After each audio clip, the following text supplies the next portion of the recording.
Good morning, everyone. Happy last day of 2024. It's Tuesday, December 31st. Where does a year go? Flies by. It flies by. Lisa, Lydia, Scott with you here on this New Year's Eve. Of course, we're live every weekday morning. We won't be tomorrow morning because of the holiday, but you can watch this every day, whatever works best for you, because it's on your Facebook feed throughout the day, and we always make it into a podcast. You can find that at inforum.com/podcast. Just look for the Inforum Minute. All right. Thankfully, we're getting rid of that fog finally. It seems like we've had it every day for the last a week or so. It has. It's been the better part of a week where we've just been foggy. Mild temperatures, sure. Yeah, that's nice. But that is your trade-off. Then you have to deal with fog and slippery roads and mist and drizzle and freezing and all of that. Ugh. Where it's like just enough to be annoying, you know? Yesterday was very dense. We ended up having a dense fog advisory that went until about 6:45 last night. We just had a lot of soup sitting with us. And finally, things are changing because the wind is picking up. It's turned around to the northwest. Right now, about 10 to 20 miles an hour. This afternoon, I'd say 15 to 25, gusting near 30. So some decent gusto to that. Yeah. That's helped to bring in drier air, push out the fog, but drop our temperatures. And so today, our temperatures are only going backwards. We've already hit our warms for the day, and now we'll just turn colder and colder and colder. We'll be in the teens by this afternoon. Midnight tonight, as you're ringing in the new year, I would say anywhere between about 10 to 15 degrees, looks likely. Not too bad. Not terrible, chilly, but not brutal. We've obviously been through colder New Year's Eves. I don't have minus 30s. Slight wind chill factor down to the upper single digits. Cloudy sky, off and on flurries possible. Nothing that would accumulate or really cause any problems, but cold enough to chill your beverages outside. Oh, yeah. If you need to. If you're out of fridge space. That can happen today.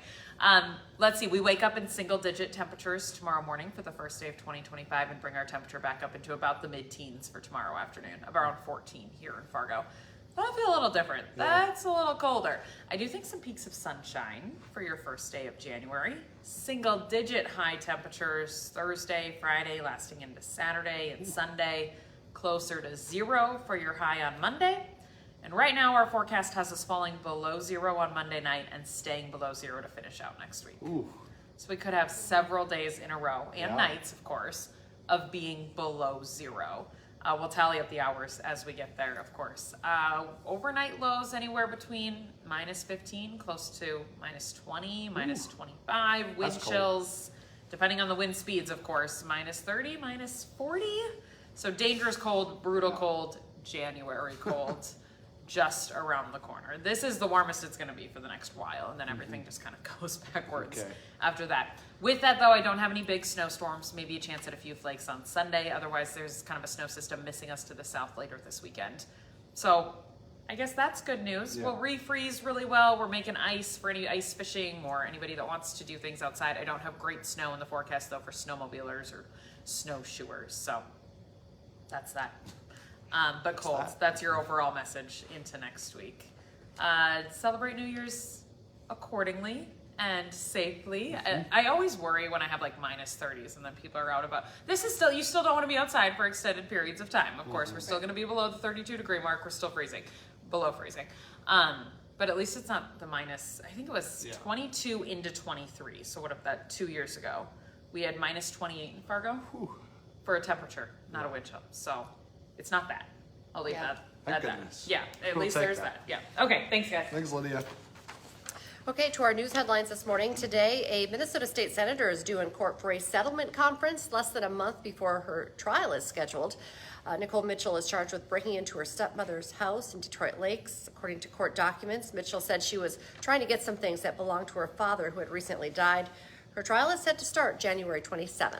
Right now, we're working to find out more about an officer-involved shooting on the Turtle Mountain Reservation.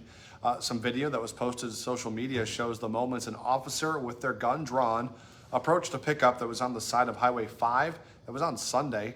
The pickup's driver, Jordan Parisian, got out of the truck, and then 16 shots can be heard before Parisian collapses to the ground. Police say Parisian was reported as armed and suicidal.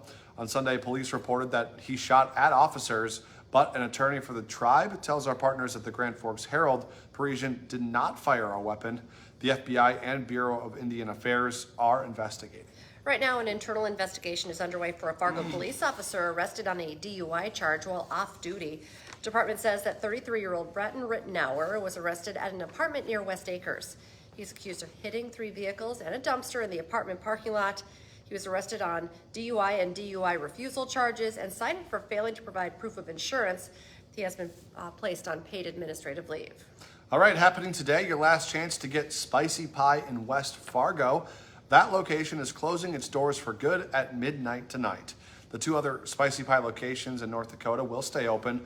That's, of course, the one on Broadway in downtown Fargo. There's also one in Minot. And today is your last chance to check out the holiday lights in West Fargo.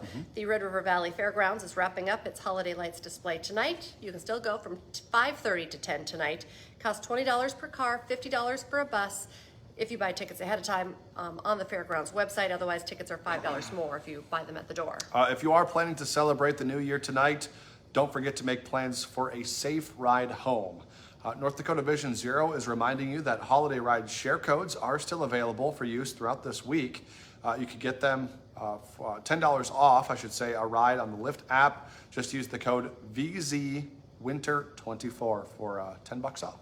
And remember, now is a great time to get your Inform.com subscription. A great deal, 99 cents a month for your first 3 months. Just go to Inform.com/subscribe to check that out. Remember, join us for our newscast the rest of the day. Our next one's at 11, then 4, 5, 6, 9, and 10.